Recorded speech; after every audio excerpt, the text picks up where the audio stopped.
Ram Ravi sir ने तो आज की वीडियो है स्टॉक मार्केट की कंप्लीट नॉलेज की। और एक डिस्क्लेमर दे देता हूँ, ये वीडियो किसी को इन्फ्लुएंस करने के लिए नहीं कि आप स्टॉक मार्केट में पैसा लगाइए। सिर्फ ये वीडियो एक एजुकेशनल पर्पज से बनाई गई है। और साथ में बता दूं, इसमें फ्यूचर एंड ऑप्शन के बारे में भी बताया गया है। तो ये बहुत ही रिस्की होता है। मैं आपको बता दूं, सेबी बोलता है कि 100 में से 90 बंदा लॉस करता है, 10 बंदा प्रॉफिट करता है। तो मैं आपको सजेस्ट नहीं कर रहा है कि आप फ्यूचर एंड ऑप्शन कीजिए। सिर्फ आप सीखिए कि स्टॉक मार्केट होता क्या है, काम कैसे करती है, कंपनी पैसा कैसे उठाती है, तो वो सारी चीज़ें बताइए। तो उसके लिए आप वीडियो को ज़रूर देखिए। ये एजुकेशनल पर्पस से है, किसी को इन्फ्लुएंस नहीं किया जा रहा कि आप पैसा लगाइए। आज आपको स्टॉक मार्केट की कंप्लीट नॉलेज देंगे। The aggregation of buyer and seller of stock which represent ownership claim of business. मान लो कोई बंदा है, उसने पैसा लगाया कंपनी के अंदर, तो उसको ओनरशिप मिल जाती है उस कंपनी की या उस बिजनेस की भी बोल सकते हैं। तो मैं आपको एग्जांपल देता हूँ। मैं एक बिजनेसमैन हूँ, मेरी एक इंडस्ट्री है, बिस्किट मैन्युफैक्चरर हूँ और एक सोल प्रोप्राइटरी में मैं काम कर रहा हूँ। मेरा प्रॉफिट बहुत हाई लेवल का हो रहा है, सेल भी हाई लेवल की हो रही है। तो अब मैं 3 इंडस्ट्री खोलूँगा, 3 मेंबर और जोड़ूँगा और प्राइवेट लिमिटेड कर दूँगा सोल प्रोप्राइटरी से। उसके बाद मेरा प्रॉफिट हाई लेवल हो रहा है, सेल भी हाई लेवल हो रही है उस प्राइवेट लिमिटेड से। तो अब मेरे को 10 इंडस्ट्री खोलनी है। 10 इंडस्ट्री खोलने के बाद मैं फंड रेज़ करूँगा। फंड रेज़ करूँगा मैं बैंक से, अदर सोर्सेज़ से ओनरशिप देके। मतलब कि मैं अपने बिज़नेस की ओनरशिप दे दूँगा और पैसा उठा लूँगा। अब मैं क्या करूँगा, जो मेरी प्राइवेट लिमिटेड कंपनी है उसे पब्लिक लिमिटेड कराऊँगा। उसके लिए कुछ प्रोसीजर होते हैं जो कि आपको बाद में बताएँगे। जब पब्लिक लिमिटेड हो जाएगी तो मैं शेयर मार्केट में अपनी कंपनी को लिस्ट करा दूंगा। अब मेरी एक्स वाई जेड कंपनी है, मान लो X Y Z public limited company, ठीक है। तो मेरे को अब 10% ओनरशिप देनी है इन्वेस्टर्स को और 10 करोड़ उठाना है। तो सीधी सी बात है कि मेरी कंपनी की वैल्यूएशन 100 करोड़ होगी, तभी मैं 10 करोड़ उठा पा रहा हूँ। तभी जो इन्वेस्टर है वो पैसा लगाएंगे, क्योंकि कंपनी की वैल्यूएशन ज़्यादा होगी। तो फिर मैं 10% ओनरशिप दे रहा हूँ, 10 करोड़ उठा रहा हूँ, उसे फर्दर इन्वेस्ट करूंगा। तो मैं क्या करूंगा, मैं बेसिकली प्राइमरी मार्केट के अंदर फंड रेज करूंगा। मतलब कि मैं आपको बता दूं, जो कंपनी है वो प्राइमरी मार्केट में ही काम करती है। अब जो कंपनी है वो आईपीओ रेज करेगी। आईपीओ क्या होता है? Initial public offering. जो आईपीओ होता है, इसके अंदर बेसिकली शेयर होते हैं कंपनी के, जो कि फर्स्ट टाइम इन्वेस्टर के पास जा रहे हैं कंपनी के। और जो फर्स्ट टाइम पैसा लगा रहा है कंपनी के अंदर, उसका पैसा डायरेक्टली कंपनी के पास जाएगा। जो अगर आप करते होंगे, मतलब कि किसी भी ब्रोकर के पास जीरोधा अपस्टॉक, उसमें आप शेयर खरीदते होंगे, बेचते होंगे, तो वो क्या होता है, वो इन्वेस्टर टू इन्वेस्टर ही काम चलता है। वो सेकेंडरी मार्केट होती है। एक इन्वेस्टर से दूसरे इन्वेस्टर के पास ही शेयर और पैसा घूम रहा है। और प्राइमरी मार्केट में क्या होता है कि जो इन्वेस्टर है वो कौन होगा? एक रिटेल इन्वेस्टर होगा, एक हाई नेटवर्थ इंडिविजुअल होगा और एक इंस्टीट्यूशन होगा।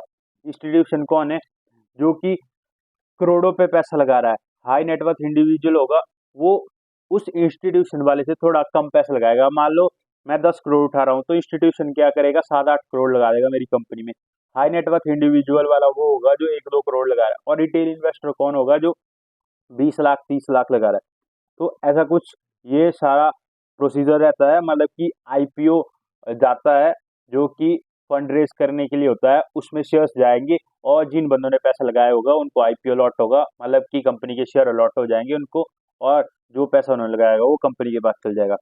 जब शेयर अलॉट हो गए तो क्या हुआ कि शेयर की वैल्यू 100 से 200 आ गई, तो 100 रुपए का प्रॉफिट हो रहा है शेयर्स में। तो अब जो ये 3 बंदे हैं, रिटेल, हाई नेटवर्थ इंडिविजुअल और इंस्टीट्यूशन, ये क्या करेंगे, इन शेयर्स को बेच देंगे। और इनको बेचने के लिए इनको जाना पड़ेगा एनएससी, नेशनल स्टॉक एक्सचेंज और बॉम्बे स्टॉक एक्सचेंज के पास।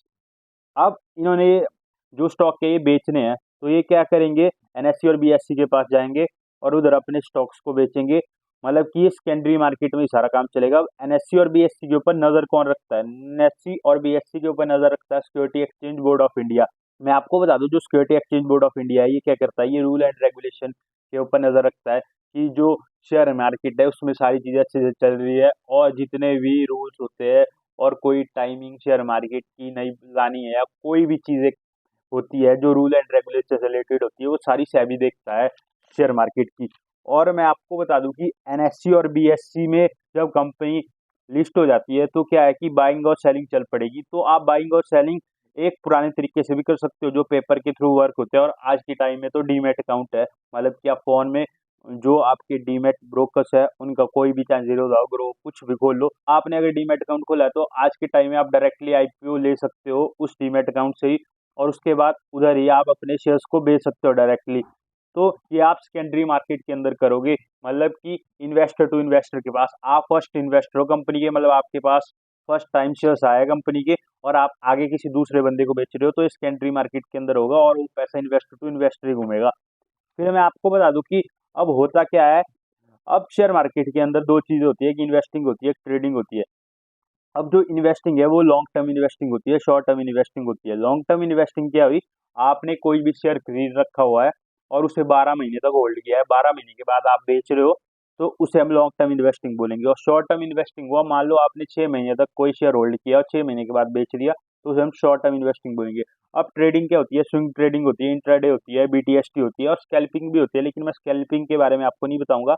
मैं आपको स्विंग ट्रेडिंग, इंट्राडे, बीटीएसटी के बारे में बताऊंगा। और फ्यूचर ट्रेडिंग होती है और ऑप्शन ट्रेडिंग होती है, जो कि मैं आपको बता दूं डायरेक्टली, मैं एफ एंड ओ लिख लेता हूँ इधर, फ्यूचर एंड ऑप्शन ट्रेडिंग। और फ्यूचर एंड ऑप्शन के अंदर स्विंग, इंट्राडे, बीटीएसटी होती है, जो कि आपको आगे बताता हूँ। मान लो आपके पास पैसा है, आप क्या कर रहे हो, ऑप्शन में पैसा लगा रहे हो, तो आप क्या कर रहे हो, एक हफ्ते के लिए उस ऑप्शन को होल्ड कर रहे हो, एक महीने के लिए कर रहे हो, तो उसे हम स्विंग ट्रेडिंग बोलेंगे। और ये शेयर्स के अंदर भी होता है, मान लो आपने कोई शेयर होल्ड किया है, मान लो एक हफ्ते के लिए, एक महीने के लिए।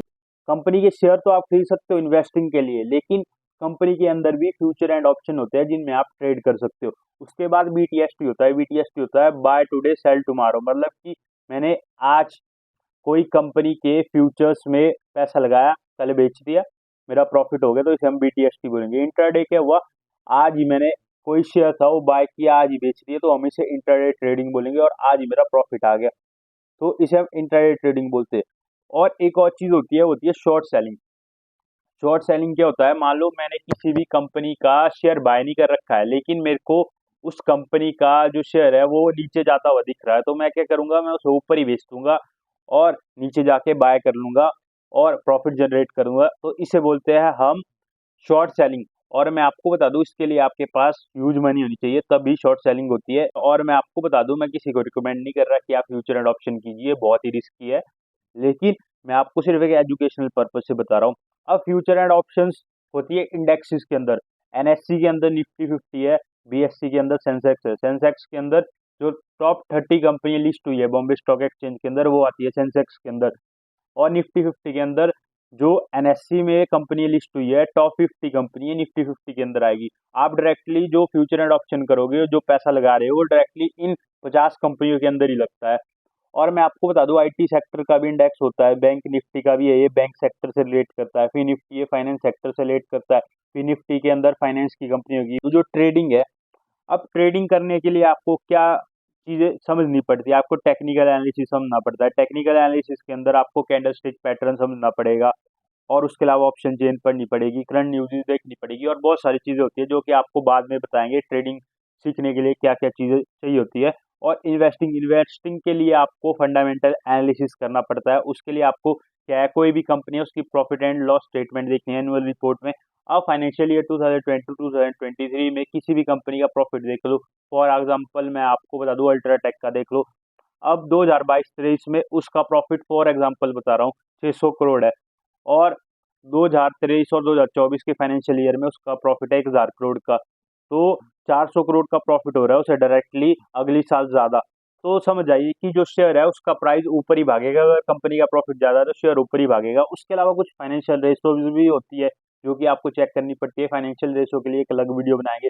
और इकोनॉमिक ट्रेंड, इकोनॉमिक ट्रेंड क्या हुआ, मान लो कोई वॉर चल पड़ी, इजराइल ईरान की वॉर चल पड़ी, तो मार्केट एकदम नीचे चले जाएगी। उसके अलावा इलेक्शन के रिजल्ट, मान लो अभी इलेक्शन चल रहा है, बीजेपी हार जाती है, तो मार्केट नीचे जा सकती है, तो इसे हम इकोनॉमिक ट्रेंड बोलते हैं। और मैं आपको बता दूं कि जो ट्रेंड्स होते हैं, इसके अंदर दो टाइप के ट्रेंड होते हैं, एक होता है बुलिश ट्रेंड, एक होता है बियरिश ट्रेंड। बियरिश ट्रेंड का मतलब होता है अगर मार्केट नीचे भाग रही है तो आप बोलोगे बियरिश है इस टाइम मार्केट, और अगर मार्केट ऊपर को भाग रही है तो आप बोलोगे बुलिश है मार्केट इस टाइम। ये ट्रेंड्स होते हैं, मतलब डाउन ट्रेंड, अपवर्ड ट्रेंड भी आप बोल सकते हो। डाउनवर्ड ट्रेंड होता है बियरिश और अपवर्ड ट्रेंड होता है बुलिश। साथ में मैं आपको बता दूं, स्टॉक मार्केट खुलती कितने बजे है। स्टॉक मार्केट खुलती है 9:15 बजे और बंद होती है 3:30 बजे, मतलब 9:50 AM में खुलेगी और 3:30 में बंद होगी। साथ में आपको बता दूं कि जो टाइम होता है एक शेयर खरीदने का, आप मतलब कि 9:15 बजे से पहले भी शेयर खरीद सकते हो, लेकिन फ्रीज हो जाएगा, तो वो 9:05 AM के आसपास आप जाके शेयर खरीद सकते हो, लेकिन आपका जो शेयर खरीदने के लिए लगा हुआ है आप उसे कैंसिल नहीं कर सकते, वो शेयर आपके पास आ जाएगा अगर आपने एक बार उस फ्रीज टाइम में लगा दिया। तो ज़्यादा इसे कंसीडर करने की ज़रूरत नहीं है, आपको कंसीडर करना है 9:15 से 3:30, मेन टाइम यही है। और डेज के हिसाब से बताऊं तो डेज के हिसाब से चलता है मंडे टू फ्राइडे, मार्केट खुलती है मंडे से लेके फ्राइडे तक। और ये कुछ सारी चीज़ें हैं। तो मैं आपको बता दूं कि ये आपको मैंने हर एक चीज़ स्टॉक मार्केट की कंप्लीट नॉलेज दे दी है, ट्रेडिंग क्या होता है, इन्वेस्टिंग क्या होता है, और फ्यूचर एंड ऑप्शन के बारे में भी बता दिया कि फ्यूचर एंड ऑप्शन इंडेक्सेस के अंदर होती है, जो कि निफ्टी 50 हो गया, सेंसेक्स हो गया, बैंक निफ्टी हो गया, फिन निफ्टी हो गया, और बहुत सारे इंडेक्सेस है। और जो कंपनी के अंदर आप पैसा लगा रहे हो इन्वेस्टमेंट रूप से भी होता है, और उसके अलावा फ्यूचर एंड ऑप्शन भी कर सकते हो कंपनी के अंदर। तो ऐसी और वीडियो आने वाली है इंटरेस्टिंग इंटरेस्टिंग, अगर आपने चैनल फॉलो नहीं किया है तो फॉलो जरूर कर दे। और आने वाले टाइम में आप मेरे चैनल में अगर ऐसे ही बने रहोगे तो मैं आपको और इंटरेस्टिंग नॉलेज देता रहूंगा, शेयर मार्केट से रिलेटेड भी और कुछ इन्वेस्टमेंट के रिलेटेड भी, जैसे कि म्यूचुअल फंड, SIP, जो कि वीडियो बहुत जल्दी आएगी। तो आप चैनल में नहीं हो तो सब्सक्राइब जरूर कर देना, और वीडियो को लाइक शेयर कमेंट जरूर कर देना।